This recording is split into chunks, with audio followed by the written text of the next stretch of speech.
Hello, this is Eric Galvez with the new Disability Guerrillas podcast. I'm very honored to have Angel Faulk here with us today, and yeah, like the Disability Guerrillas is an organization that wants to promote physical activity and exercise to people with physical disabilities.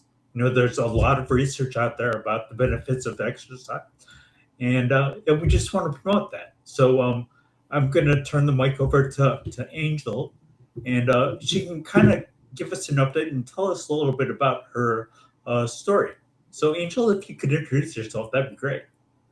Thank you. My name's Angel Faulk, and I'm in the Nashville, Tennessee area.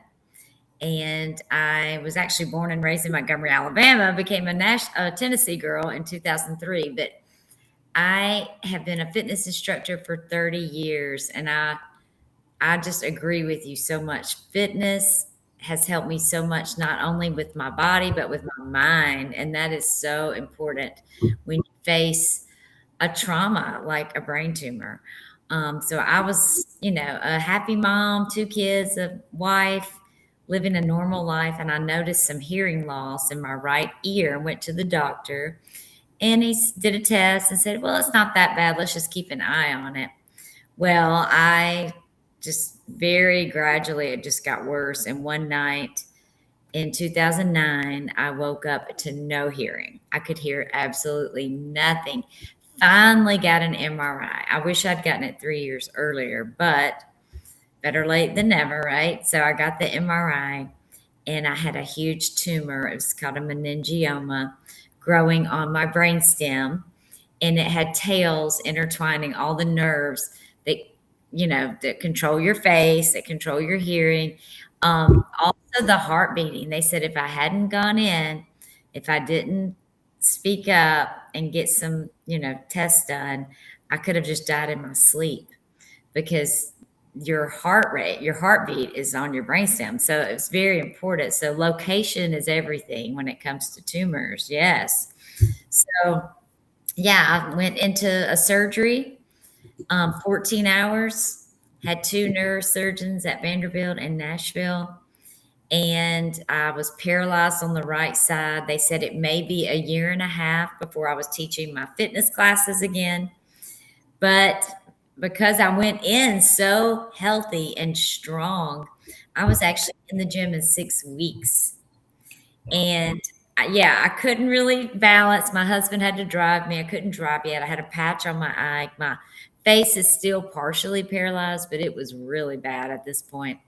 But I just knew if I get in the right environment, I'm going to get better. And that is so true. Proximity is everything. If you want to get fit, get in a gym or get around fit people.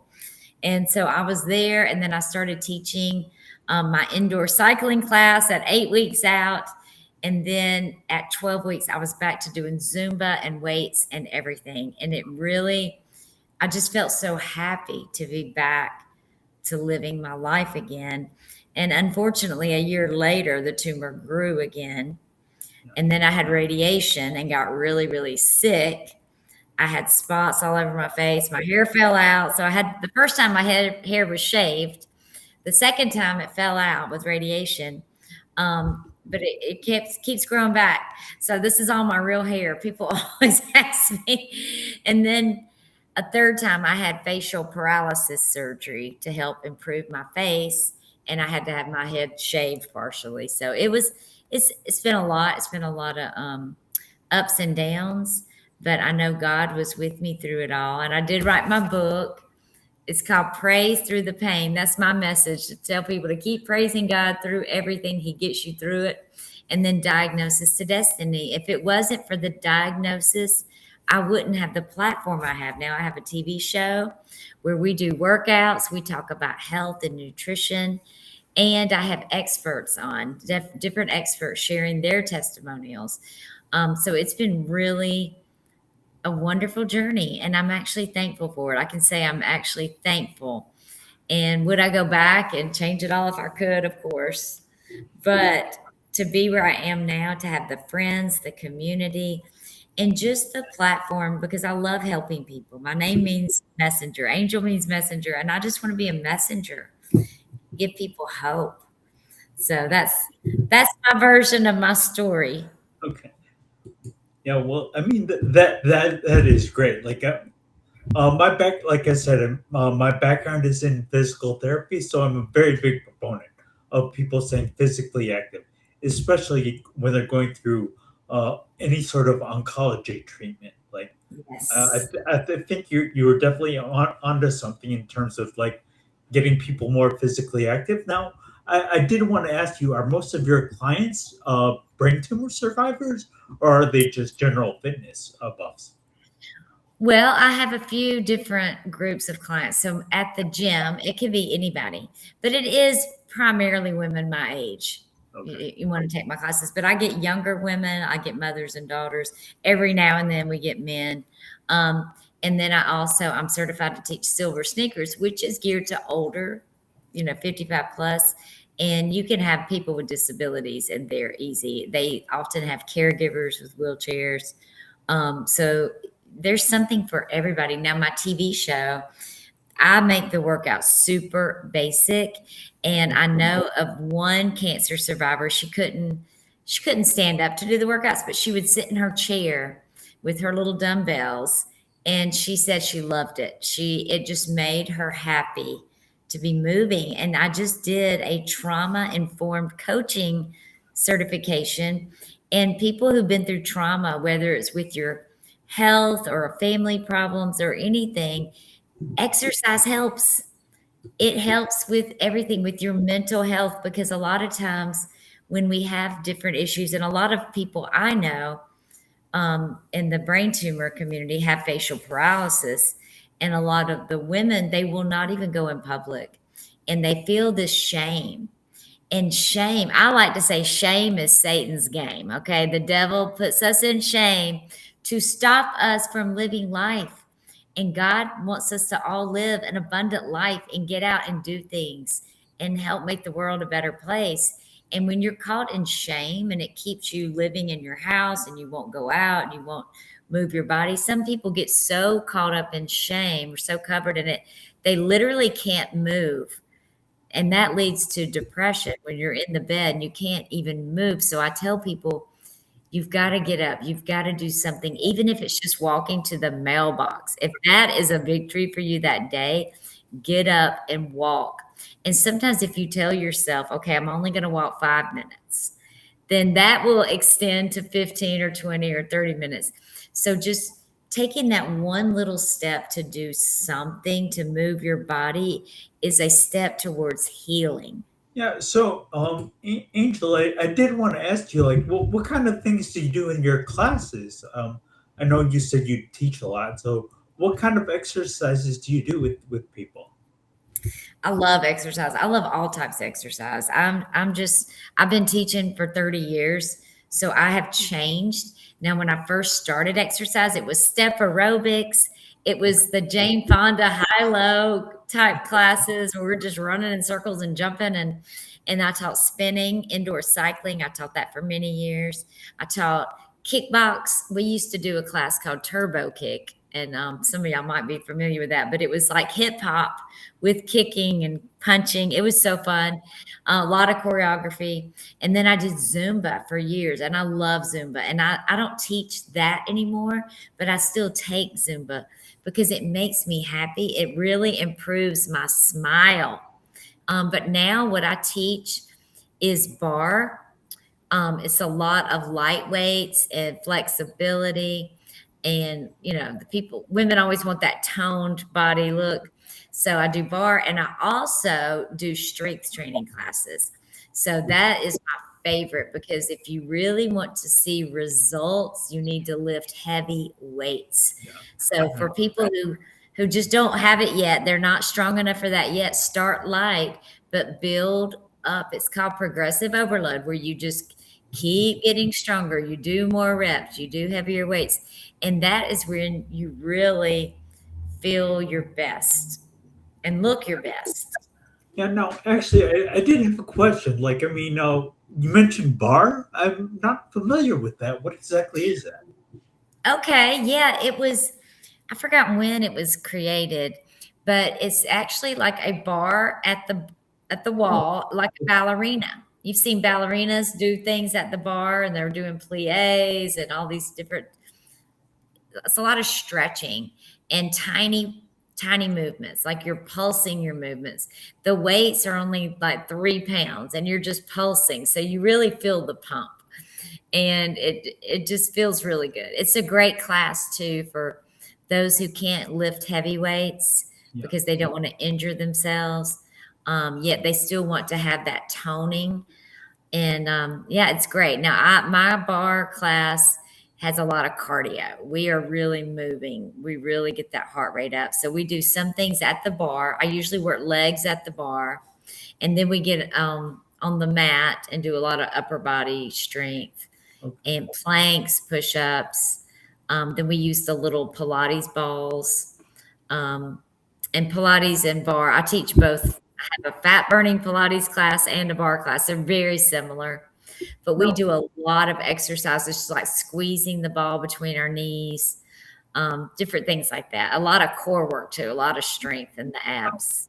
I am curious. Like, how big are the classes that you teach? I mean, anywhere from like 15 to 30, or like, is that too big? Like, Oh, well, when I taught at the YMCA in Franklin, I'm actually from Franklin. I like to say that because I lived there for 20 years, and then we moved to Murfreesboro. These are all suburbs of Nashville. So at the YMCA before the pandemic, yes, you could have 50 people in a class. It was high energy. But then because of COVID and all that, they limited the class numbers. You had to be spaced out. A oh, lot of people started working out from home. It really made the numbers go down. And now I'm in Murfreesboro. I'm at two different gyms. And one of the gyms, you have to sign in. You have to reserve your spot because it gets full and it only holds 25 people. So 25, and that's max capacity. okay, And at the other gym, it's a gym mostly for older people. okay. And it's a little bit more expensive. It's, there's no childcare. So that one, I probably have like 10 to 15 in there. Okay. Yeah. So like, how I'm gonna go back a little bit here, but how did you get involved in fitness? Like, what was the pull for you? Like, I mean, how did Oh, you I'm so get? glad you asked. I'm so glad you asked because I said my first chapter of my book, my Okay, mom, my mom, I want to give her credit because in the early 80s, she was lifting weights. okay, And there was a neighborhood gym, and it was just called the gym. That's the sign, the gym. So we're going to the gym. okay. And it was like a Rocky Balboa kind of place. There it was just men and weights. But that made an impact on me. And I was a cheerleader and a dancer when I was young. So I've always loved fitness. And it really has been like a good, healthy addiction for me because if I'm not working out, I don't feel right. It is something I feel like Yeah, I have to do. Yeah. yeah. I'm the same way. Like, if I'm not doing something physically active, I feel like a blob. I just feel horrible. I So know. It's like I've got to move. And I believe God created us to move. yeah, And yeah, we do need rest days. You have to take care of yourself and get your sleep. All these things are so important. But exercise just makes you feel happy. There's so many your endorphins that kick in and so many good things happen in your brain. So neurotransmitters tell your brain you are happier, you feel better, you can do more, you have more confidence. Yeah. well, that's the thing I wanted to ask you about. Also, like, a lot of people are sedentary and don't move a lot or exercise a lot. Like, how would you get somebody who's sedentary to be more physically active? Like, Yeah. that's the big question. You know? Yeah. Well, I love that my TV show, we always start out with movement. Okay. And I encourage them, let's get off the couch. And it's only 6 to 8 minutes. Yeah. And I always say you can do anything for 6 to 8 minutes. Now, if it's someone with a disability and they're in a chair, I tell them move your arms. Yeah. If it's someone who can't move their arms, I say move your legs.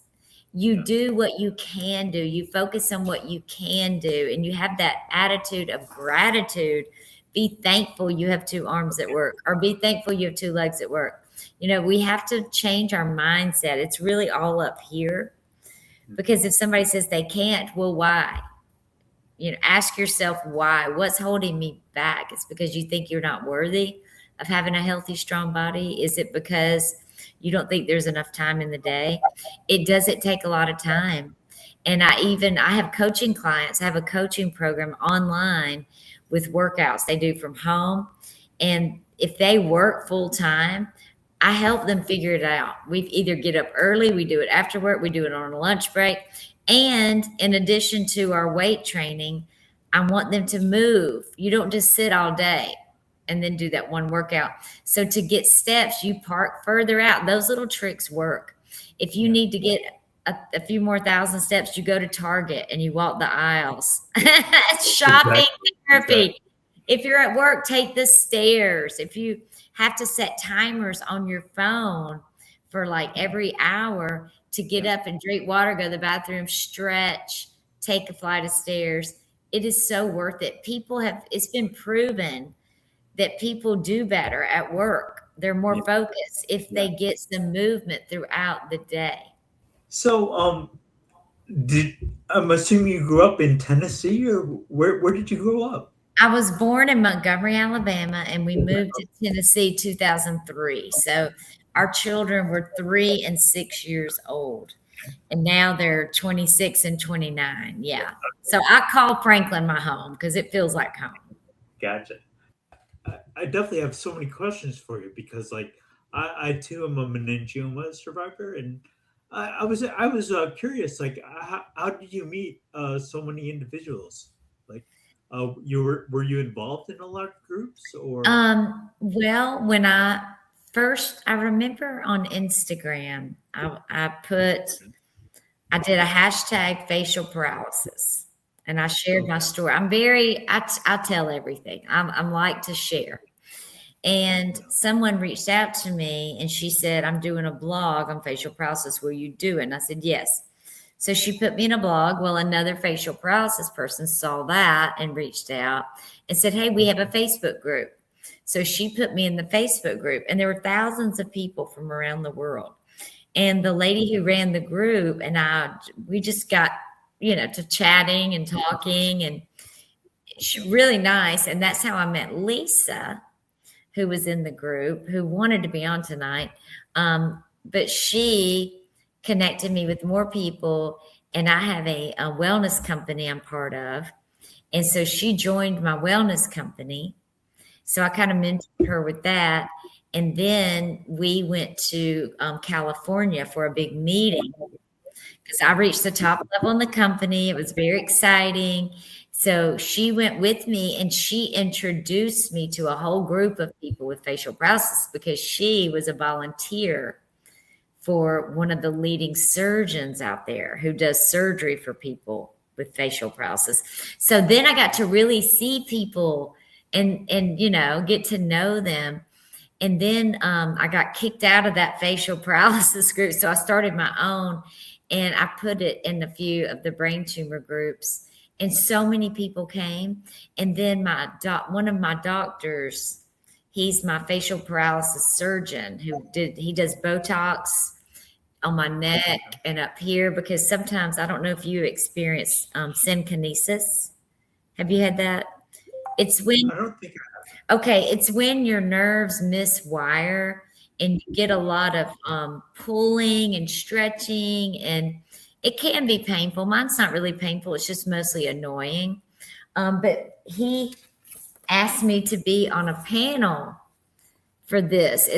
It was 2026 Facial Synkinesis Educational Symposium. So I got to sit at a table and answer questions for people who had facial paralysis and brain tumors, and they were just getting through it. But it was wonderful. He had a lot of doctors, he had therapists, he had it was just wonderful. I can't even remember all the people there, but it was a lot of people, and they served us food, and we got to talk and chat. So that just led to me making more friends. And Okay. yeah, so it's mostly through Facebook, honestly, because once we met in person, we all connected on Facebook. Oh, so actually, Angel, can I ask you, like, where exactly was the location of your tumor? It was on my 'Cause brain, behind the right ear on my brain stem. okay, got it. Yeah, and it had Nice. tails. It was like a monster. It wasn't a normal, just a round tumor. They're all shaped differently, but it had tails that were wrapped around my brain stem. Okay. So, do you have any motor impairments, or is it all just like? No, I lost hearing. That was the only Okay. sign that I had. They were surprised I didn't lose my balance, and they think because I was a fitness instructor that I adapted. That's one thing. If you're fit and strong and healthy, your body will just keep going. And Yeah. I lost the hearing, and then once they couldn't get all the tumor out because of the location, but once they got most of it out, the facial nerve was severely stretched out. So, like, here's your brain. Like, this was the good side. It was normal. This was the side that had the tumor, and it was mashed. And so that nerve was just severely stretched. So when they were, picking it out, taking it out, it just collapsed. Now, this is called the Disability Guerrillas HotSeat. I did want to kind of get to know you as an individual, just to kind of like humanize the survivorship experience. So I like that. Yeah. Yeah, I'm warning you now. Some of the questions are kind of out there, so be prepared for some odd questions. All right. So, welcome to the hot seat, and this is the first question here. What is your personal theme song? Rocky. That just popped in my head because we were talking about my mom. And when that movie came out, she and my aunt, her younger sister, they decided to go run. They had their gray sweatsuits on and they were going to go run, and they got lost and had to call my dad to pick them up. I'll never forget that. But really, that's probably more my mom's song. My song is probably Overcomer by Mandisa. I love that song, Mandisa. It's all about being an overcomer. Gotcha. Yeah. All right, next question here is, who is your personal hero? Wow, I would say Jesus. Jesus is my everything. Oh my gosh, when I was probably 24 years old, I just decided I don't want to live for me anymore. I don't want to be in charge. God, take over. And I really felt Jesus right there with me, speaking to me. And every day he leads me, he guides me, he shows me what to do. He tells me when to say no, he tells me when to say yes. And yeah, that's my hero. Cool. Well, see, I grew up in a Catholic family, so yeah, I totally understand. So, all right, the next question here. As a 10-year-old, what did you want to be when you grew up? Oh my gosh, this is so funny. I don't know why, but I wanted to be a race car driver. Really? And I honestly love speed. I really do. I like everything fast. So yeah, that stuck. No, Angel, were you an athlete in growing up, like in high school or anything? Not really an athlete. I was in elementary and junior. We didn't have middle school. We had junior high school. I was into cheerleader. I did play a little bit of basketball and softball, but I was not great at it. Let me just say that. But I do remember on the track field, I never got tired. Like, I just remember running and running and running and running, and I never got tired. So unfortunately, high school, I did not play sports. I wish I did. Now, what sport would you have played in high school if you did play sports? If I could just pick, I wish I had stuck with the dance team because I did it in junior high school. But when we went to high school, I was very intimidated and I didn't think I was good enough. So I didn't even try out or anything, but I love dancing. So I probably would do dancing, but if it had to be a sport, probably basketball because my son played basketball and I Okay, enjoy cool. that. Right, next question here. What is your guilty pleasure? Guilty pleasure, probably watching movies I shouldn't watch, and then I feel guilty. Like there was one, it was called, and they're not really bad, but well, it was about this cult and the bad guy that was following him around. And sometimes I know things are not good for my mind. I'm like, I should not watch this, but I find it very intriguing, like psychological thrillers. Yeah, so that's kind of a guilty pleasure. Or if my daughter's here, she will want to watch The Real Housewives. Okay. All right. I've got another question here for you. This will make you think a little bit. But what is your biggest regret?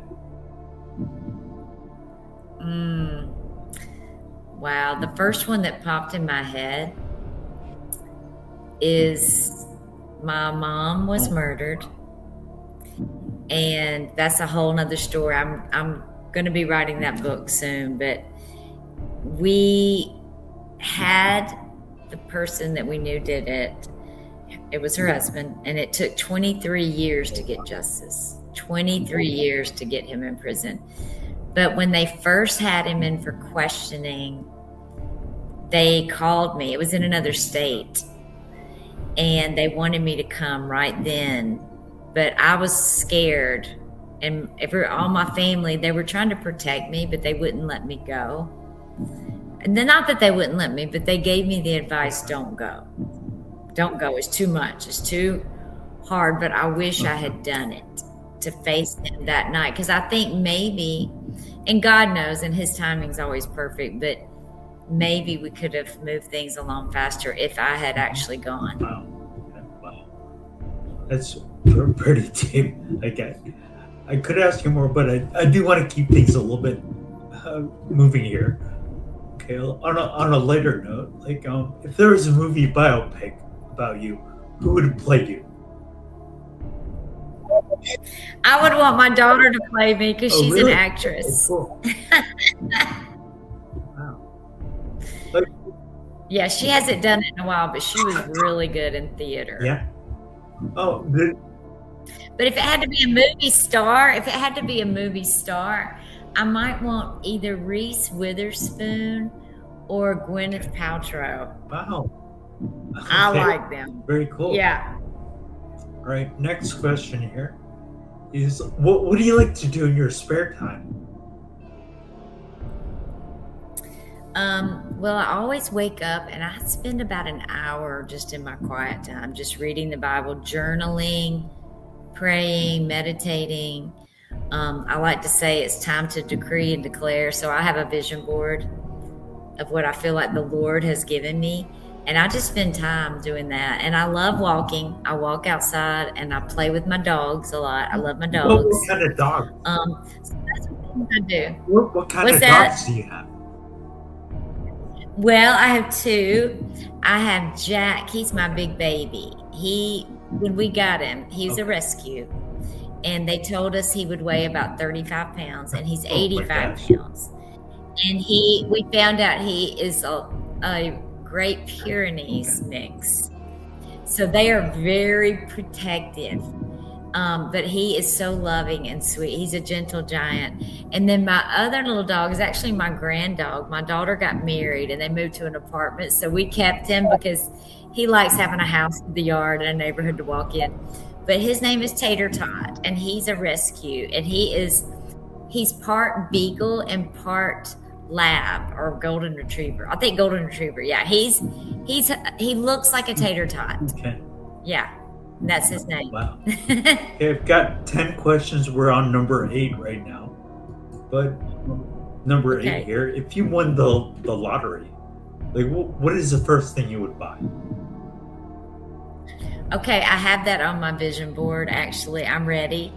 So it would be, and I just went to ChatGPT and said, show me a vision of a piece of land with lots of trees and 3 houses. So I want to have a house for me and my Okay. husband, and then a house for my daughter Okay. and her husband, and then a house for my son. And he's not married yet, but he will be one day.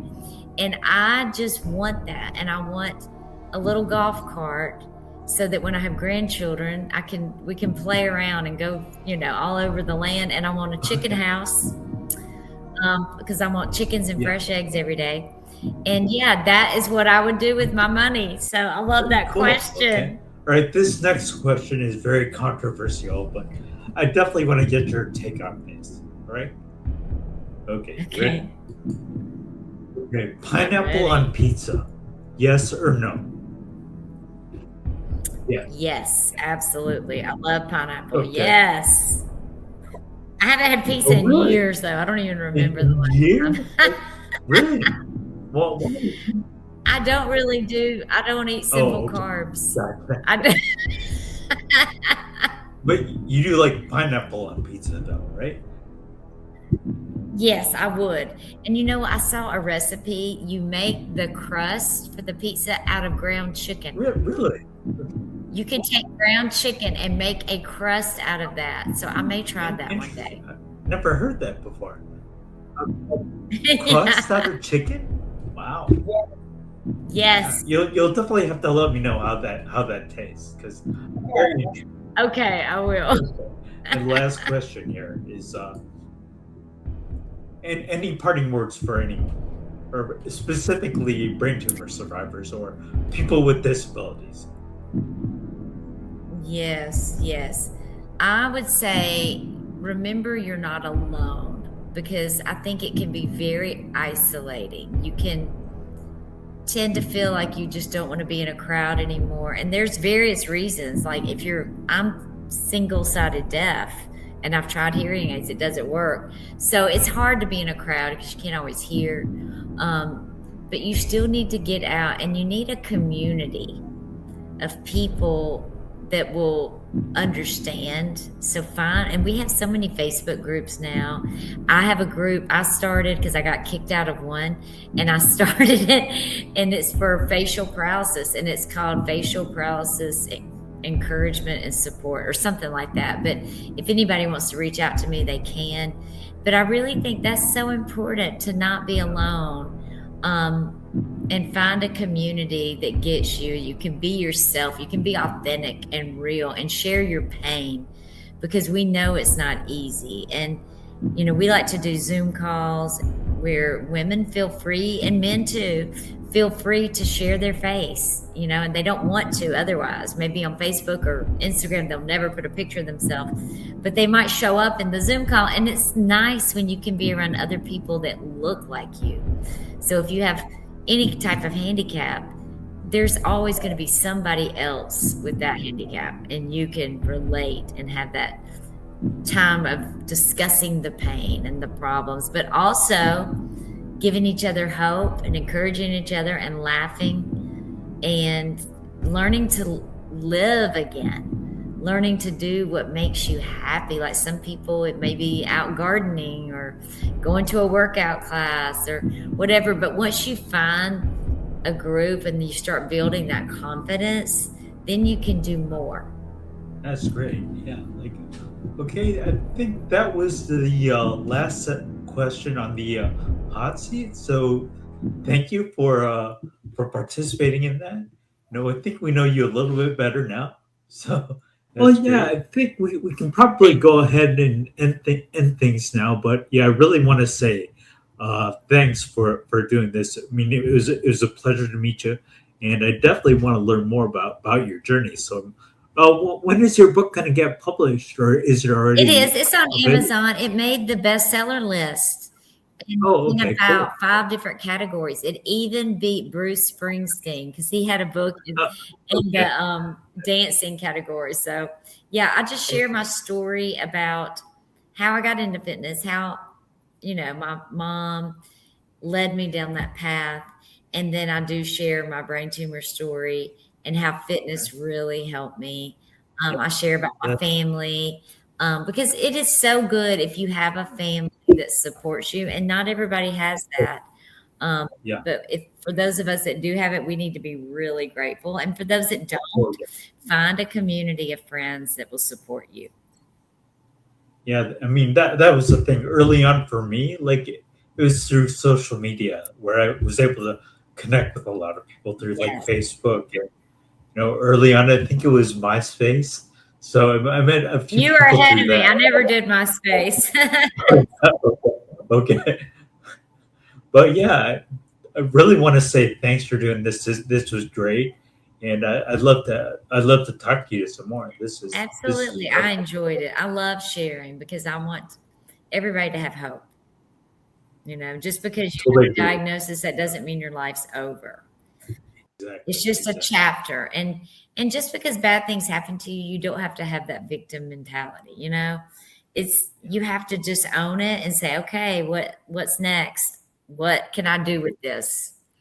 And that's the way life is. You never know what's gonna happen. Bring it on. You know, Yeah, I bring it totally on. agree. You gotta be like Rocky, he got punched and punched and Yeah. punched, but he kept getting up, and we have to just keep getting up. Yeah. Yep. Exactly. Right. Cool. Well. Thank you very much, and I'll let you know when I publish everything. But it was a pleasure to meet you. Such a pleasure to meet you. Thank you for what you're doing. Keep up the good work. Thank you. Yep. All Okay. right. Well, you have a good night. You too. Bye.